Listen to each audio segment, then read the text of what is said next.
인간이 뿜어내는 전기. 인간의 신경계통은 단지 진동파만을 감지한다. 우리의 오감, 즉 보고, 듣고, 느끼고, 맛보고, 냄새를 맡는 5가지의 감각은 외계의 물체가 발산하는 진동을 받아들인다. 그것은 진동이란 것의 본질이 확실해질 것이다. 예를 들면 우리가 높은 소리를 듣는다는 것은 결국 음의 진동으로 전해오는 것을 받아들이는 것이다. 우리가 파란 나뭇잎을 본다는 것도 빛의 파장을 눈이 받아들여 그것을 뇌에 보내는 작용을 말한다. 그러나 사람의 오감이 수신할 수 없을 정도로 높은 주파수를 가진 진동도 우주와 지구상에서 적지 않다. 한 가지 예를 들어 말한다면 개가 짖는 소리 속에는 인간의 청각으로는 감지할 수 없는 매우 높은 음조가 있는데 그것은 개에게만 들린다는 것이다. 우리는 지압요법이란 말을 듣고 있다. 두통이 심할 때는 관자놀이를 눌러주면 아픔이 낫는다는 것이다. 이것은 손가락 끝으로 누르는 순간 전기 에너지가 어떤 형태로 작용하기 때문일 것이다. 성서에는 예수가 손으로 만져서 병을 고쳤다는 신뢰가 많이 있다. 그 해석은 아직 깊이 알려지지 않은 전기의 분야, 즉 진동의 과학에서 밝혀질 수 있지 않을까 생각한다. 인간의 이러한 정기적인 주변대는 바야 박사가 주장하듯이 우리 자신이 발산하는 것으로 모든 생물을 둘러싸고 있고 우리 손가락 끝에서 또는 마음속으로 사출하여 일종의 센 충격을 준다. 즉 그러한 사출이 다른 사람이나 물체의 진동에 영향에 미치는 것이 아닐까? 산악지대의 고지에 사는 사람들은 방 안을 돌아다니다가 어떤 금속성의 물질을 손에 대면 전기의 불꽃을 일어날 것 같음을 종종 느끼는 때가 있다고 한다. 이것을 말할 것도 없이 마찰에서 생기는 일종의 정전기인데 이것만 보아도 인체의 전기가 흐름은 명확한 사실이다. 예일대학의 연구자들이 실험한 것을 그린 재미있는 그림이 있다. 상처가 없는 건전지 양쪽 엄지손가락을 전류계에 매어서 소금물을 담은 2개의 컵에 담그면 전기는 양극의 왼손에서 음극의 오른손으로 향하여 흘러 전류계는 1.5mV를 가리킨다. 그런데 또 하나는 두 손가락 중 가운데 한 가벼운 상처를 내어 컵에 담그면 이땐 전극이 변하여 양극이었던 왼손이 음극으로 변하고 반대로 오른손이 양극으로 변하며 전류는 12mV로 상승한다. 이 그림을 보면 프랑스의 과학자인 H. 파라듀크 박사가 수년 전에 완성한 생명 계량기가 생각난다. 이것은 종 모양의 유리 그릇 안에 가는 명주실로 잡아맨 구리침을 들인 것이다. 바늘 밑에 유리 그릇 안에는 원형의 두꺼운 종이에 눈금을 그려놓았다. 이와 같은 기구를 2개 들여놓고 실험자의 손가락을 유리 그릇으로부터 2분의 1인치가 되는 곳에 놓고 명주실에 매달려있는 바늘에 마음을 집중시킨다. 그리고 사념의 방향을 이리저리 바꿔주면 바늘의 방향은 실험자의 마음과 같이 이리저리 움직인다. 즉 바늘은 변해가는 명령적인 사념의 흐름에 따라 그대로 순종한다. 그와 비슷한 원칙에 의한 간단한 실험이 하나 더 있다. 보통 종이를 약 3cm 사각으로 잘라 한 끝과 다른 끝을 대각선으로 접는다. 그 종이를 펼쳐 다시 다른 대각선으로 접는다. 말하자면 두 대각선의 줄이 중앙에 교차하게 된다. 그러고는 긴 바늘을 코르크 병막의 중간에 끼워 바늘 끝이 병막의 위 1인치쯤 나오게 한 그 코르크 마개에다가 바늘을 꽂은 채 끝을 위로 해서 거꾸로 엎은 유리컵에 얹는다. 이것은 바늘 끝에 놓은 종이와 사람의 두 손이 자유로이 움직이게 하기 위함이다. 그리고는 두 대각선으로 접은 종이를 두 선의 교차점이 바늘 끝에 닿도록 올려놓는다. 종이는 대각선으로 접혀 있으므로 피라미드형을 이루고 네 변은 아래로 향하여 균형을 취한다. 코르크와 바늘과 종이를 올려놓은 채 유리컵을 바람 없는 방에 테이블 위에 가만히 놓는다. 즉 난방과 창문을 피하여 옆을 파동과 공기의 유통이 없는 곳으로 택한다. 그리고는 두 손으로 컵을 씌우듯이 종이에 둘러싸고 손과 종이의 간격을 0.5인치쯤 하여 종이가 자유롭게 움직일 수 있게 한다. 처음에는 종이가 한쪽 방향에서 다른 한 방향으로 천천히 움직일 것이다. 그러다 손을 움직이지 않게 힘을 주면 종이가 한쪽 방향으로만 돌도록 사념하고 마음을 모으면 종이는 자기 생각대로 돌며 마침내 바늘 끝을 중심으로 빠른 속도로 돌게 된다. 만일 당신이 마음속으로 종이의 방향을 변경시키려고 생각한다면 당신의 마음과 같이 운동을 중지하고 이어 다른 방향으로 돌기 시작한다. 물론 당신의 호흡으로 종이의 운동에 영향을 주어서는 안 된다. 이렇게 종이가 도는 원인에 대해서는 여러 가지 많은 설명들을 하고 있다. 양손의 열파라든가 혹은 인체에서 나오는 무슨 교류라든가. 만일 종이가 한 방향으로만 움직인다면 이런 설명으로 충분할지 모른다. 그러나 실험자가 연습을 거듭해서 자신을 갖고 사념을 집중시키면 종이는 한쪽으로 돌다가 반대 방향으로 돌 수 있다는 것을 생각했을 때 이 원리는 전에 말한 생명 계량계와 같은 것이라 아니할 수 없다. 또 하나 비슷한 실험이 있다. 그것은 다이어렉트라고 하는 두꺼운 종이를 시계 원반같이 둥글게 만들고 시계와 같이 1에서 12까지 숫자를 그린 것을 쓰는 실험이다. 이것은 옛날 독일 귀족들이 창설한 장수법과 연금술을 알고 있었다는 장미 십자사라는 비밀 결사가 창출해낸 원반인데 로즈 이크 루샨 디어레스트라고도 한다. 뾰족한 바늘을 원반 중심에 꽂고 그 바늘 끝에 화살형으로 만든 얇은 종이를 평형하게 이루게 올려놓는다. 원반을 유리컵에 채운 물 위로 띄우고 바늘 아래쪽은 물에 잠기도록 한다. 참가자는 양손을 유리컵, 원반, 화살들의 위에 덮는다. 그리고는 화살에게 돌기를 명령하여 마음먹은 숫자까지 돌게도 하고 또 멈추게도 한다.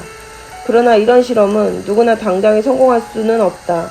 그것은 사고나 사념의 집중력과 수용력은 각 개인에 따라서 다르기 때문이다.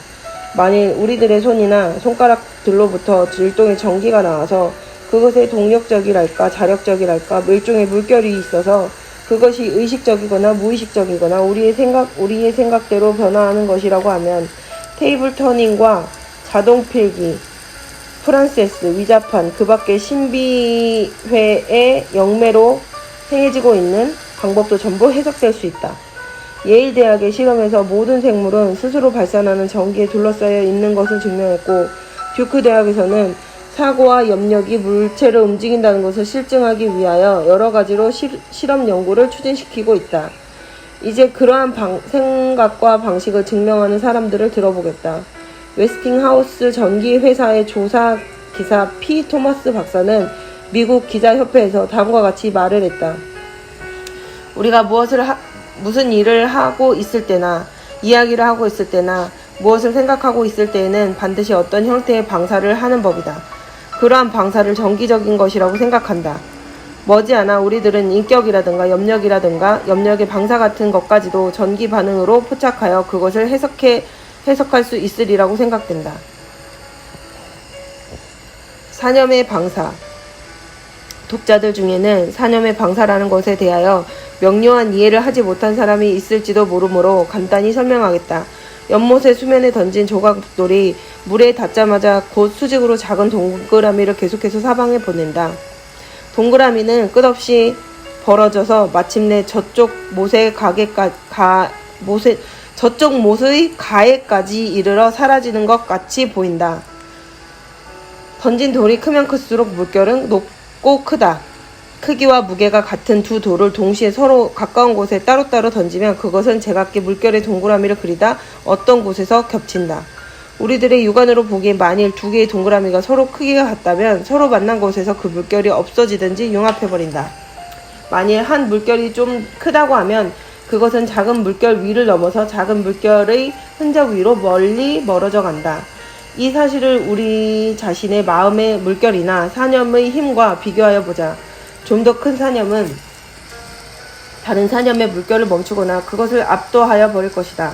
더욱 강력하게 집중된 사념은 그 속도도 빠르고 진동도 크므로 작은 진동을 그만큼 강하게 물리치고 더욱 빨리 그 창조적 일을 해나갈 것이다. 우리들은 사고의 여러 단계, 즉 의식의 깊이도 사념의 집중, 신앙의 강약 등에 대한 말을 듣고 읽고 하지만 그것은 우리가 외계에 내보내는 힘의 농도 또한 강도를 말한다.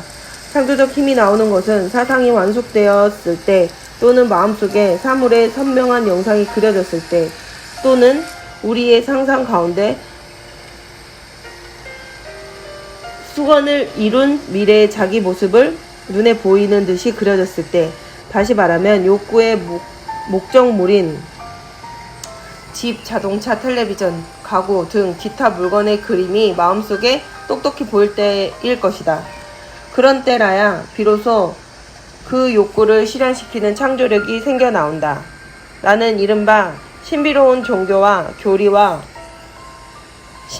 종교의 교리와 여러 심령 과학의 기술과 정통파 교회의 교리도 연구했으나 그것들은 다 각자가 각기의 분량의 정도에 상응하는 효능을 가지는 것임을 깨달았다. 즉 신자가 가지는 신앙의 정도에 따라 효능이 나타나며 기도의 효과도 마찬가지로 교인의 의무적인 기도이거나 개인의 자발적인 기도이거나 신앙의 정도에 따라 효능이 나타난다. 일찍이 토요 문학평론지에 티 사그루의 기사가 실린 적이 있었다. 그의 말에 의하면 정신치료 운동은 급속히 발달하여 근래엔 가는 곳마다 상당히 유행하고 있었는데 누구나 경탄할 만한 성과를 거두고 있다고 한다. 어떤 62세의 노부인은 반신불수로서 손가락이 관절염 때문에 오그라졌는데 인도의 요가 행자가 하는 호흡법으로 건강을 완전히 회복했다. 사구루 씨의 말에 의하면 건강을 회복한 뒤에 노부인은 다른 사람이 보기에는 40세 정도밖에 안 될 것 같다는 것이었다. 또 다른 부인은 신비적인 심리요법으로 좋은 결과를 얻었고 실제 나이보다 15살이나 더 젊어 보이게 되었다. 또 현역에서 은퇴한 전도사는 12년 동안이나 심령 실험을 끈기 있게 계속한 보람으로 놀랄만한 성과를 거두고 있다. 나는 이상의 사실 가운데서 다만 한 가지의 결론을 얻을 수가 있었다. 그것은 모든 기구, 신조, 종교의 유파 등은 다 그것 자체가 훌륭하다기보다는 도리어 그것을 믿는 신자의 신앙심의 힘에 의해서 놀라운 효과를 올렸다는 것이다. 즉 신념의 마력이라는 결론을 얻었다.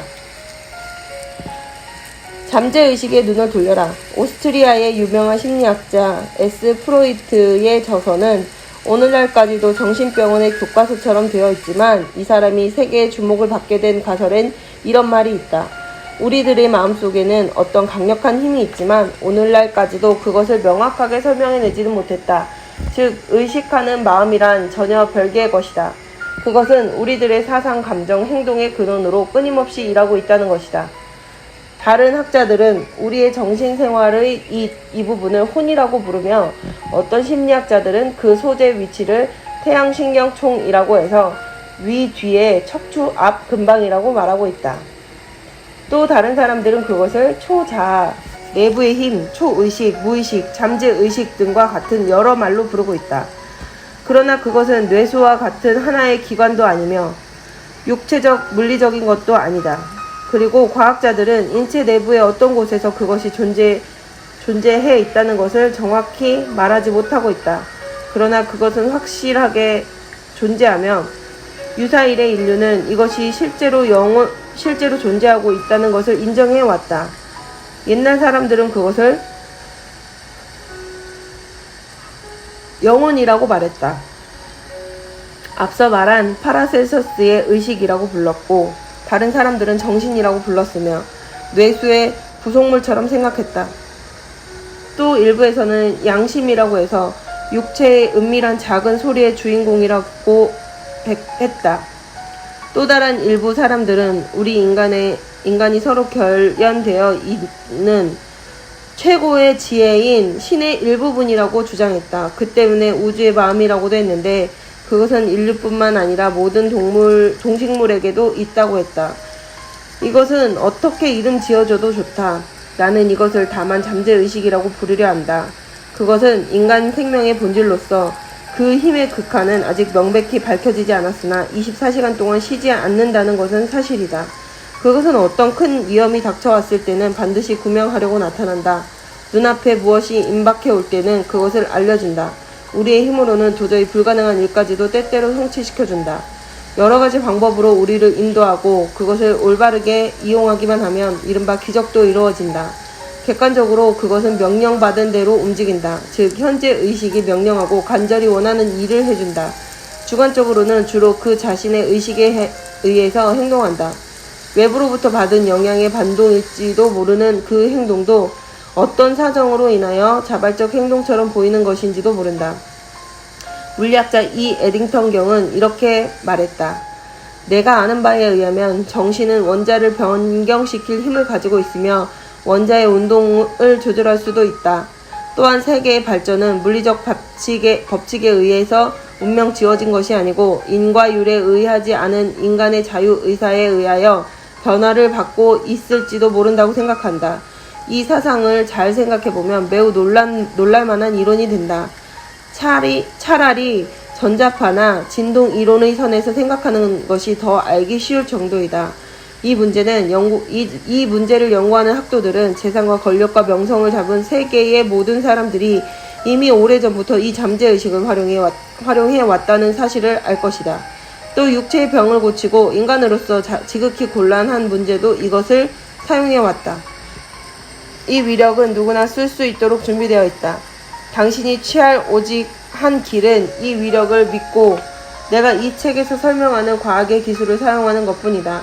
혹은 당신 자신이 활용할 수 있는 독특한 방법을 창안해도 좋다. 1930년대에 미국의 신문 독자에게 널리 알려져 있던 평론자 디 슬리드 씨는 나에게 이런 말을 한 적이 있다. 그의 생각으로는 잠재의식이란 귀중한 것으로서 착상을 만들어내는데 도움이 될 뿐만 아니라 잊어버렸던 도구 같았던 것을 찾아내는 데도 도움이 된다는 것이다. 슬리드 씨는 당시 도심지대에서 멀리 떨어진 산간에 살고 있었으며 짧은 평으로 명성을 떨치는 한편 전원의 일도 하고 있었다. 그의 잠재의식을 깊이 연구하여 나와 여러 가지 토론도 했고 편지를 주고받기도 했다. 다음에 소개하는 것은 그의 편지의 한 구절이다. 이 놀라운 잠재의식을 세상 사람들은 왜 좀 더 연구하여 활용하려고 하지 않는지 모르겠습니다. 나는 그것으로 말미암아 몇천 번이나 도움을 받았고 어려운 고비를 무사히 넘겨왔습니다. 특별기사나 착상 같은 것도 나무 뿌리를 캐는 것 따위의 원시적인 육체 노동을 하고 있는 중에도 문득 떠올랐습니다. 잊어버린 도구 같은 것도 그렇게 해서 찾아내기 일쑤였습니다. 무엇이나 그것이 아주 없어지는 것은 아닙니다. 놓아둔 장소를 잊어버리는 것 뿐입니다. 놓아둔 곳을 잊어버리거나 혹은 잘못하여 떨어뜨리거나 어쨌든 그곳에 있는 것은 사실입니다.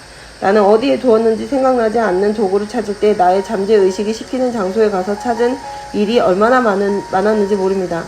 나의 방법이란 예를 들면 휴대용 나이프를 어디에 두었을지 모르거나 그렇지 않으면 잃어버렸다고 합시다. 그런 경우 나는 이렇게 말합니다. 휴대용 나이프야, 너 지금 어디에 있느냐? 그러곤 눈을 감습니다. 또는 공간을 멀거니 바라봅니다.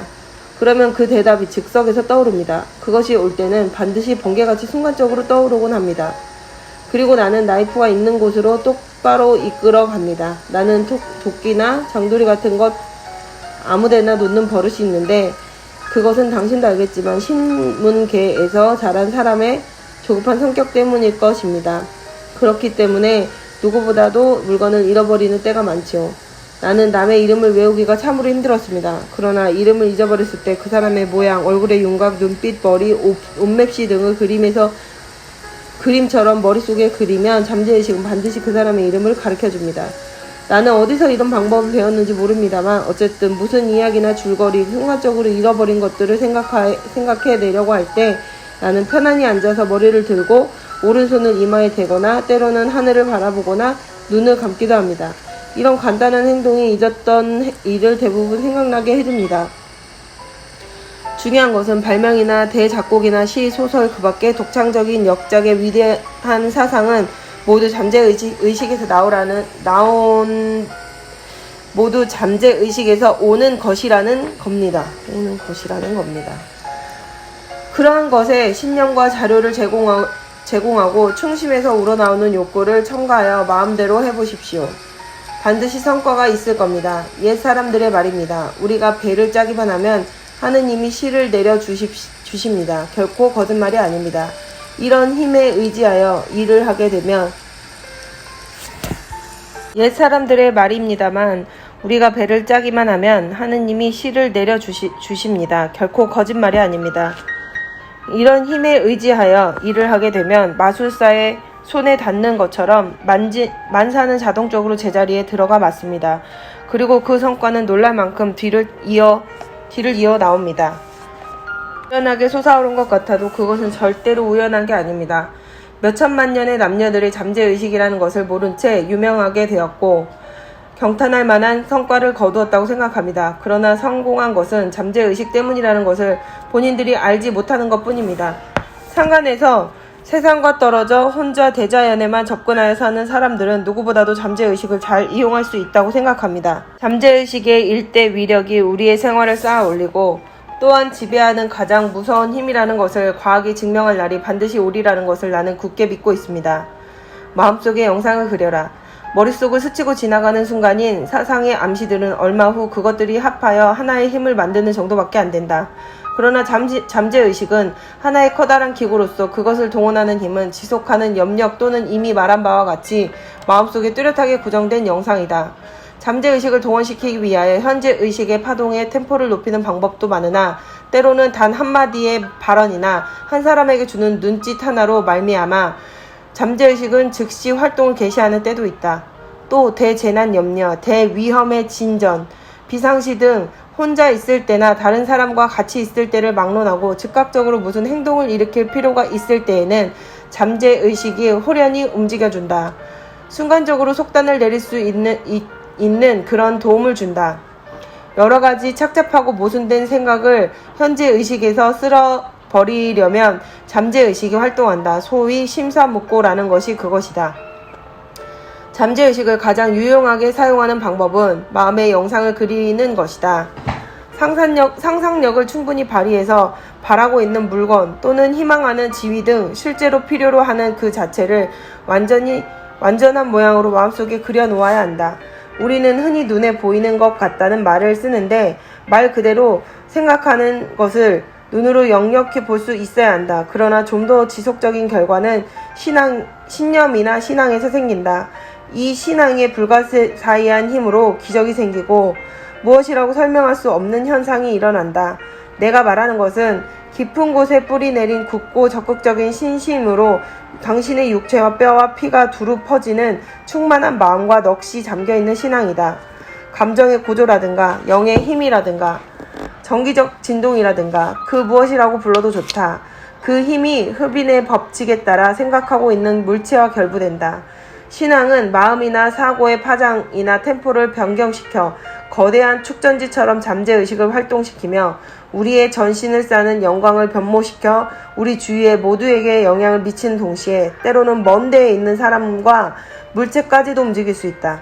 그래서 우리는 개개인의 생활 속에서도 꿈에서도 생각지 않았던 놀랄만한 일들이 일어나는 것을 보게 된다. 성서에는 그러한 일이 수없이 쓰여져 있다. 종교단체, 결사대, 정치기구 등의 입회 조건에도 그런 것이 쓰여져 있다. 가는 곳마다 신주를 위하여 싸울 수 있는 사람을 구한다. 강한 신앙의 진동파에 감전된 사람이야말로 기적적인 일, 그리고 우리가 자주 믿을 수 없다고 말하는 일들을 수행한다. 그러한 신앙은 마력의 한 부분으로서 문명인이나 야만인이나 간에 유사한 일에 문명인이나 야만인이나 간에 유사 일에 그것을 마술의 기초로 지속해 오고 있다. 제3장 잠재의식이란 무엇인가? 인생에 있어서 잠재의식은 위대한 원동력의 하나이다. 그것은 본능의 뿌리를 받고 각 개인의 가장 기본적인 욕구를 파악해낸다. 잠재의식은 시간의 공간을 초월하고 있다.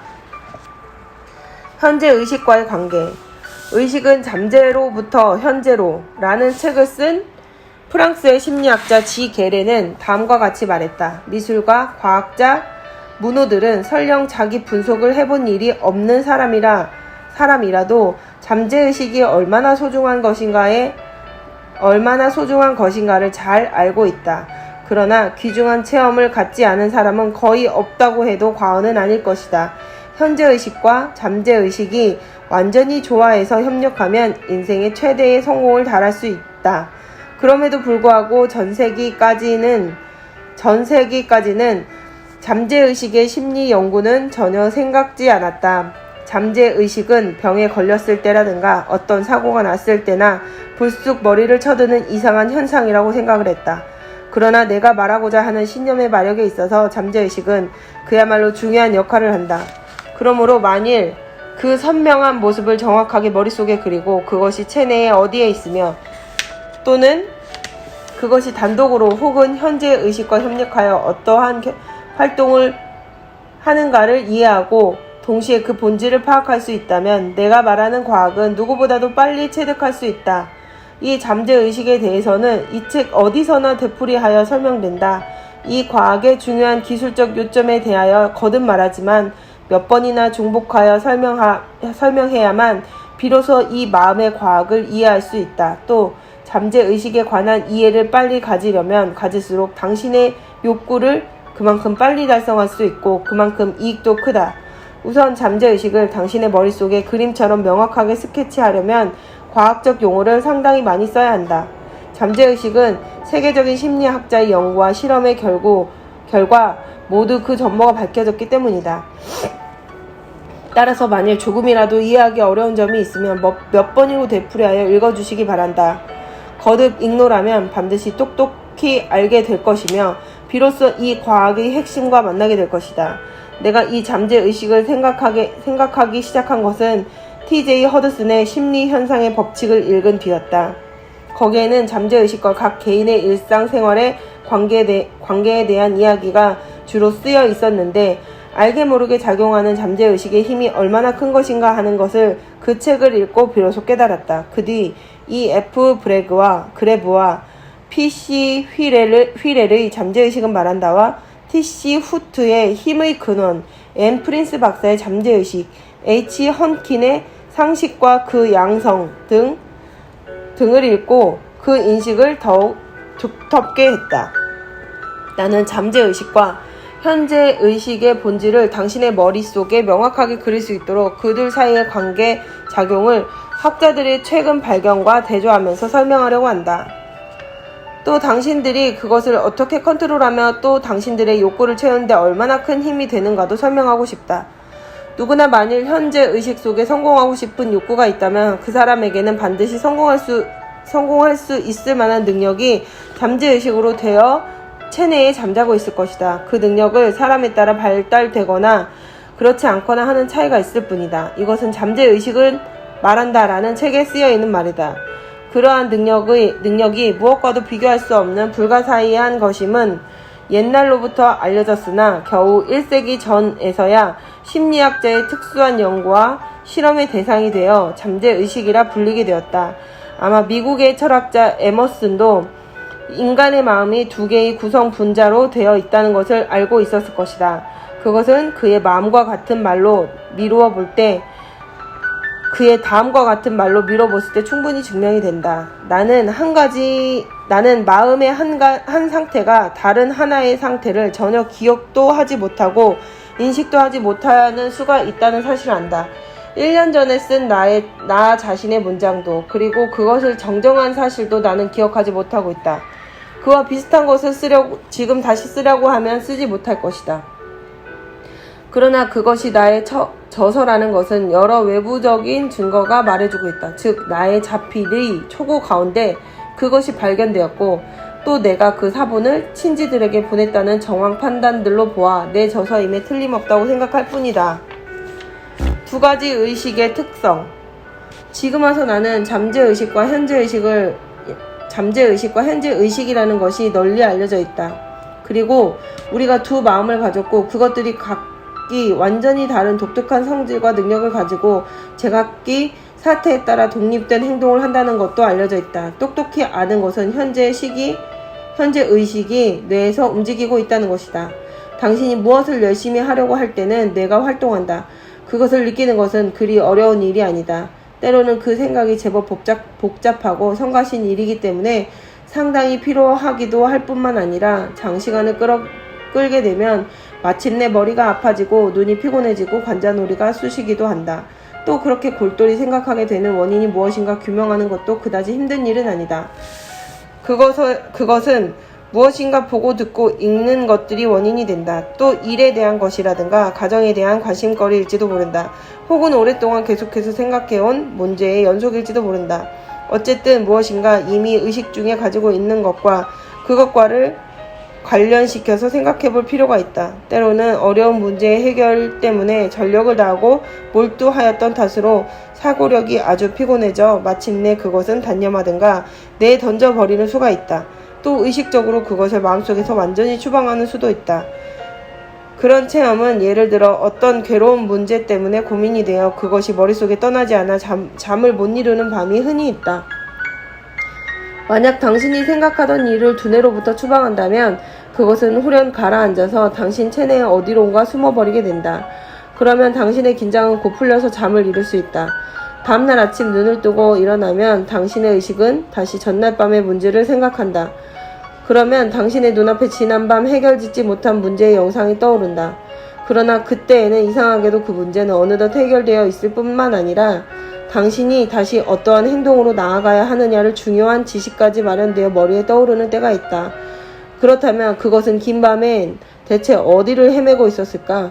그리고 체내의 무엇에 의해서 그 문제가 해결되었을까? 많은 문필가, 웅변가, 미술가, 작곡가, 기획가, 발명가, 기타 창조력이 필요한 일에 종사하는 사람들은 옛날로부터 의식적으로나 무의식적으로나 잠재의식을 이용해왔다. 미국의 소설가 프록스 휠드는 다음과 같은 말을 했다.